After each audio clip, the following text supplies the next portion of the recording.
Why are knives so boring? Sharpness, durability, performance, is that all a knife can be? So we started with a different question. Not how sharp a knife should be, but what kind of moments it leaves in your hands. In Japan, we have a tradition of admiring the moon. We do not simply observe the moon.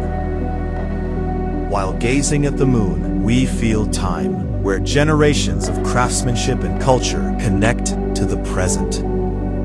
Inspired by the moon, we reimagined craftsmanship. Not just a tool to cut, a knife worth admiring.